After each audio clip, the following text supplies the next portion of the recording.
can't believe today was a good day.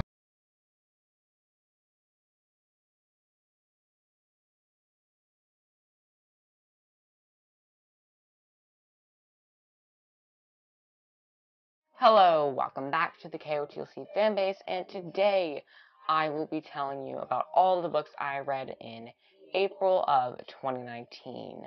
It was a great reading month, and I can't wait to share all my thoughts on these books. I'm going to be sharing the synopsis with you, my review, and my general overall. Would I recommend this to you, or would I not? So I guess we can get straight into this video with our first reading update. But before, I just want to tell you that I cut out a lot of the long or short pauses in my talking, and I also cut out a huge amount of irrelevant topic. I really hope you enjoy. I will catch up with you at the end.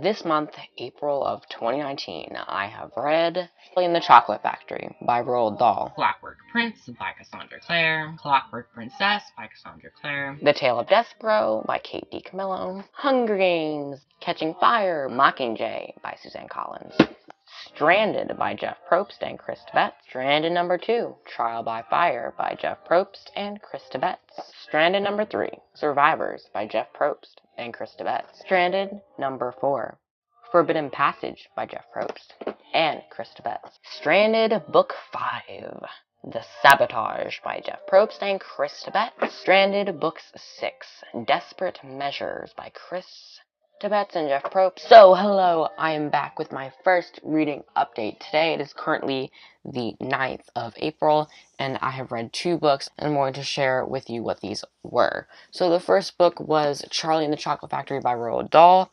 So there's a bit of story to why I actually read this. I saw a musical, it was a musical of this same story.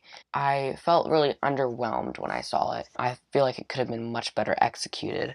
So I actually went home, and that very first night I started reading this, and I woke up and finished it. If you have not heard the story at all, I'll just give you a brief gist, but Mr. Willy Wonka is the most famous chocolate factory person ever, and he never allows people in, but all of a sudden he needs someone to kind of replace him as his successor, to pass the factory down to another generation. So says, alright, I'm going to hide 5 golden tickets in 5 candy bars, and 5 kids can come into this chocolate factory. And the 5 kids are Augustus Gloop, Veruca Salt, Violet Beauregarde, and Mike TV. And also Charlie Bucket, which is kind of what this story is following, at least for the first part. We have him, and he gets the golden ticket, and he has an adventure in the Charlie's Chocolate Factory, so that's fun. I rated this 4 stars. It wasn't amazing of a read, but it was good. My review, I think, basically just said this.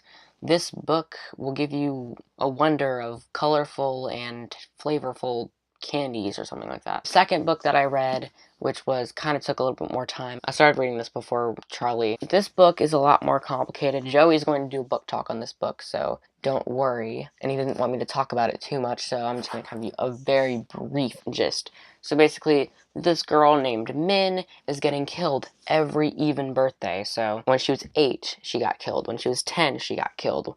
12, she got killed. And it's all on her birthday. Every time she gets murdered, she wakes up in a clearing in a forest, alone and hurt, and all the evidence of that crime, blood, footprints, it's erased. Across the valley where Min lives, Noah is suffering somewhat of the same thing. So Min and Noah start to uncover this sophomore conspiracy that happens to their class, and you'll just never guess what is happening. It's so crazy. I really enjoyed this book. It was kind of like a mystery. I kind of classed it as sci-fi, which I would totally agree with, because just every chapter you're kind of uncovering stuff. You're getting more revolutions and plot twists. It's a really fun read, and the last part was great. I think there's 2 more books in this kind of trilogy, I would say, and I can't wait to read those whenever Joey gets those. I really enjoyed this book, and like I said again, Joey wants to do a deep kind of dive into it, and he will do that in a future video. That was kind of my first reading update. I finished these 2 books, so book count for April will go up to 2. I'll get back to you for another reading update.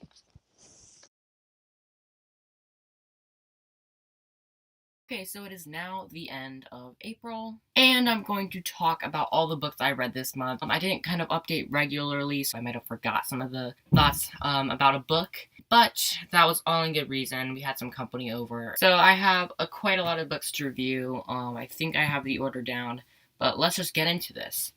First, let me share some tea with you. There's actually tea in here, because I have a lot of tea. So the first...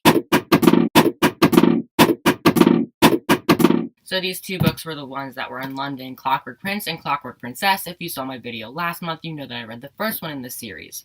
These books were so good, both 5-star reads. If I did not tell you already, these are both by Cassandra Clare, a very world-famous author. These 2 books are just so dark, mysterious, romantical. The 3 kind of main aspects I would describe these books as would be dark and creepy. You have that aspect, we have the romance aspect, and we have the mystery aspect. All of these really contribute to the plot.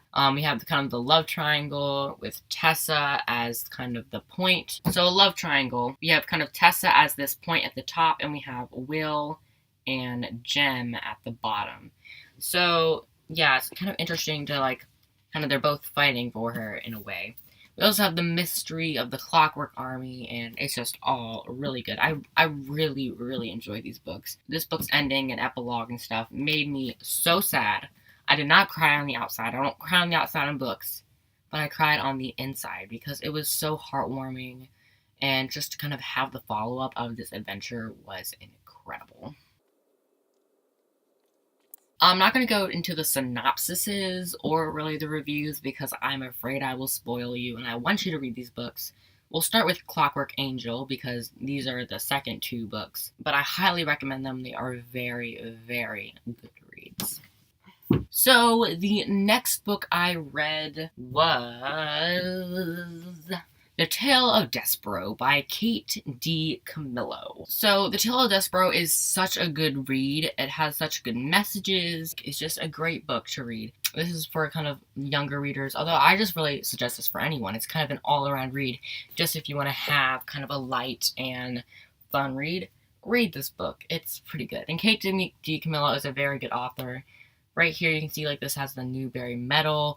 Another one of her books is really good. I have it on my shelf, and that's saying something. So basically this book is about, it starts off with a mouse, but it gets more complicated. So this mouse is born differently, I think. It's not born correctly, I think. And he turns out to be a little bit weirder than the other mice. So these guys will be looking both ways when kind of walking through the castle.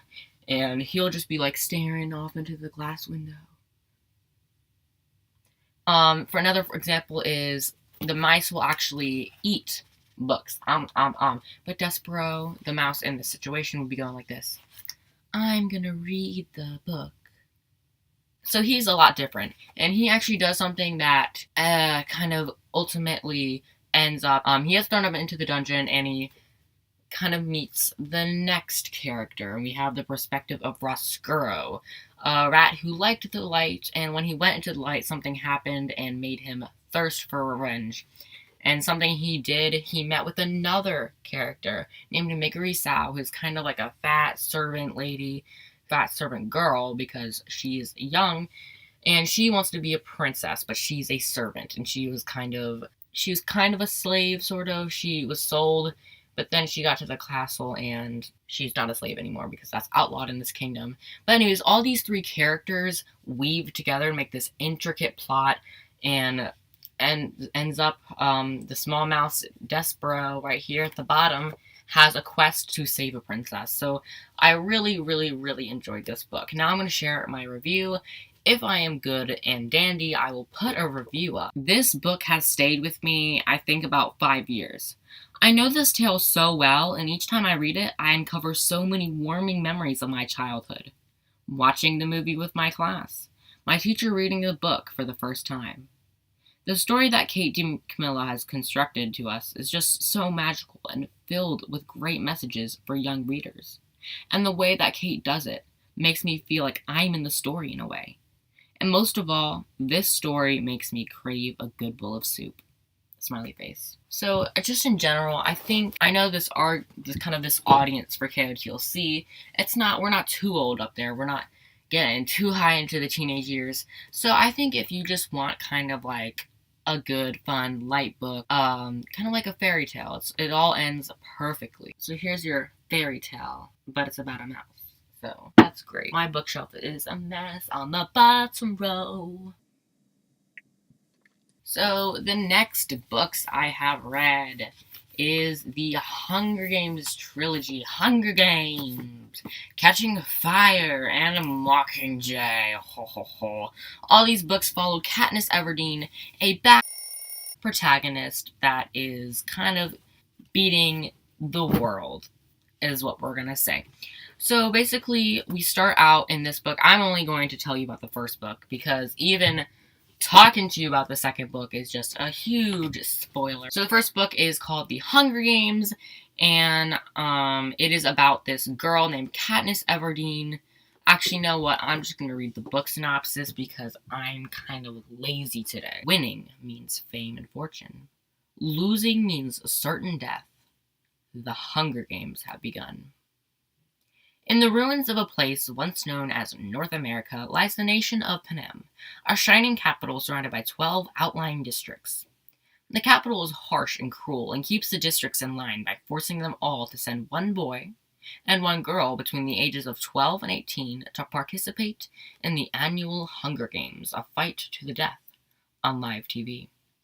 16-year-old Katniss Everdeen regards it as a death sentence when she steps forward to take her sister's place in the games. But Katniss has been close to dead before, and survival, for her, is second nature. Without really meaning to, she becomes a contender. But if she's to win, she will have to start making choices that weigh survival against humanity, and life against love. So doesn't that just interest you? Basically, her sister is drawn for the Hunger Games. There's this big glass ball, and one name contains her sister's name on it and is picked.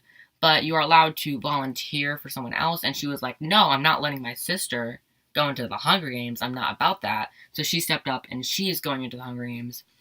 A fight to the death with 23 other people. So we'll see how she fares. So this is my review for the Hunger Games. Wow, this book was a killer. Quite literally. This book has changed the face of our entertainment industry today. Things like Fortnite and all the Hunger Game video games. And even some books reflect the Hunger Games. Maybe you could consider Throne of Glass to be very similar to Hunger Games. And I love it. I love the concept of the game, but what the author does is make the character rebel from the game, the government. It adds a whole new story to the mix, allowing for Katniss' story to go on. But the author makes Katniss go through tough decisions and sometimes making really smart moves to even avoid the decisions. It's all good fun. I enjoyed reading through this, and it was fairly quick too. Pages were turning, and I ended up reading this book in a 6-hour-long sitting.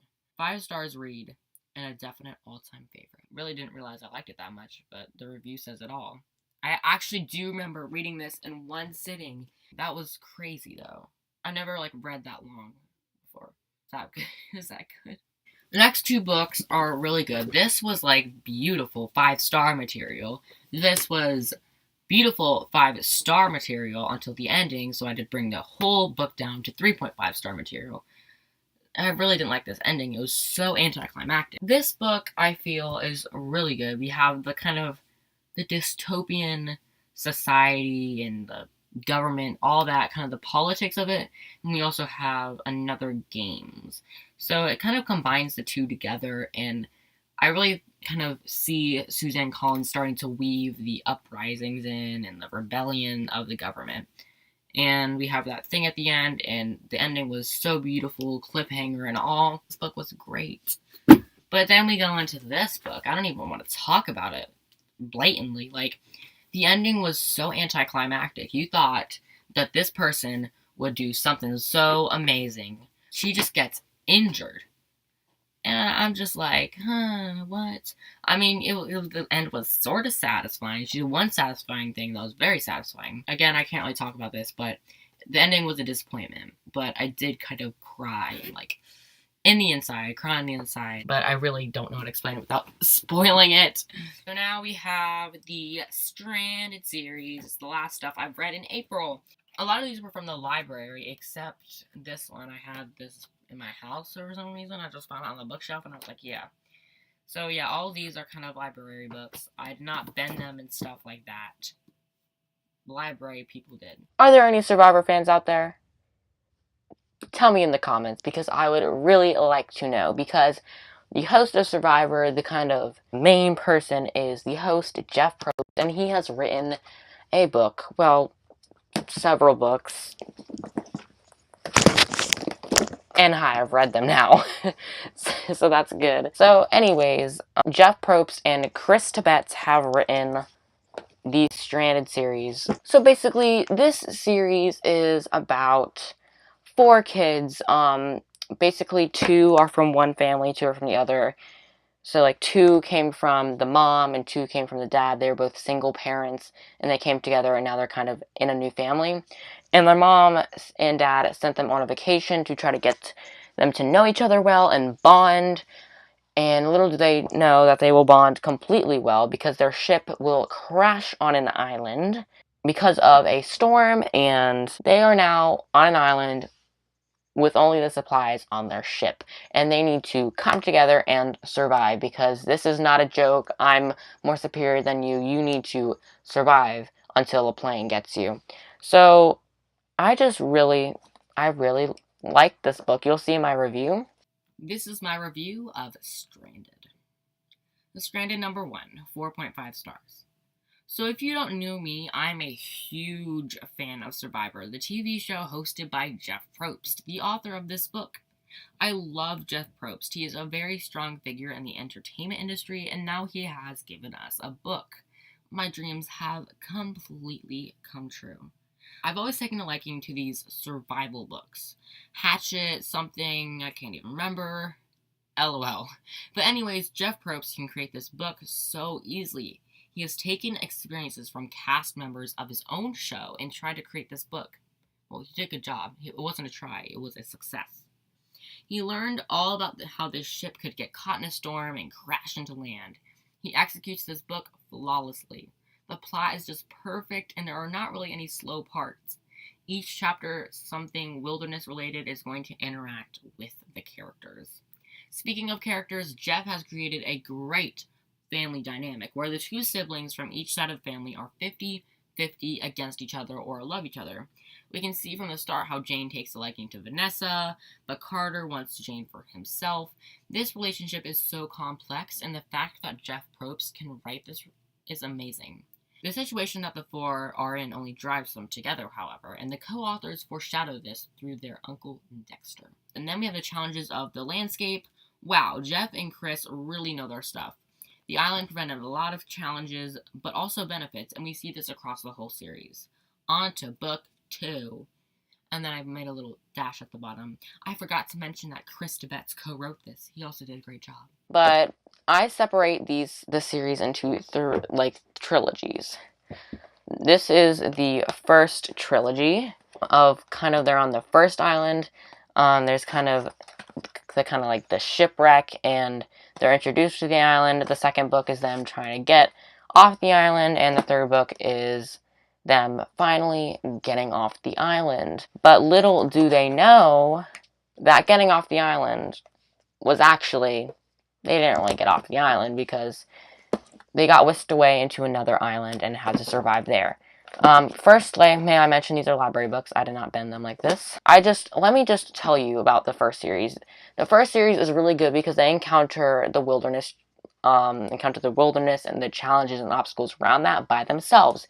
And this series, they encounter kind of like a village of people, and they have to encounter it with people, and they have a whole new culture. So, I mean, I really enjoyed this trilogy better because of the more people and the more dialogue they could have and the more excitement. So they come on into this island, and They basically have to take a race to get to the other side. It's really crazy. These are just survival books that you can enjoy because they're all really good. You could probably learn a lot from these books if you do, or hope not. I hope not, but if you do get stranded on an island, you could use some of these techniques.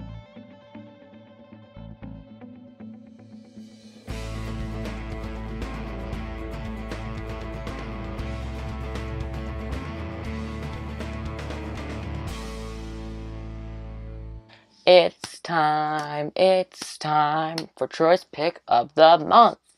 So this month, the best read, the read that I most enjoyed out of all of them is The Hunger Games by Suzanne Collins. And I'm not really picking just this one book. I'm picking the whole entire series. But I feel like this was a great start, so we'll just pick this book. Hunger Games was incredible. I just loved kind of this dystopian society, and we had the protagonist really rebelling against it, and she uses a bunch of kind of strategy and political moves to really, in the end, just kick out everybody in the competition. So Katniss is a very great character to read about. I really enjoy her.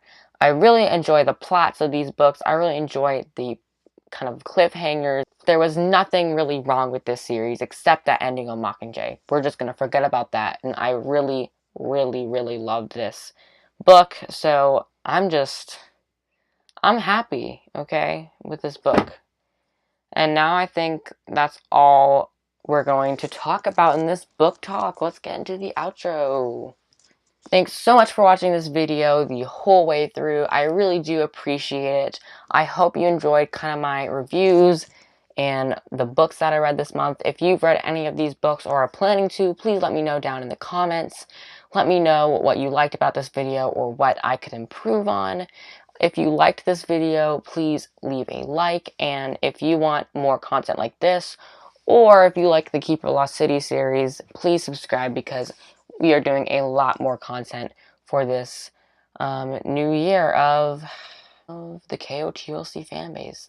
So again, I will catch up with you in May for my May book talk. So be on the lookout for that. I am reading a ton.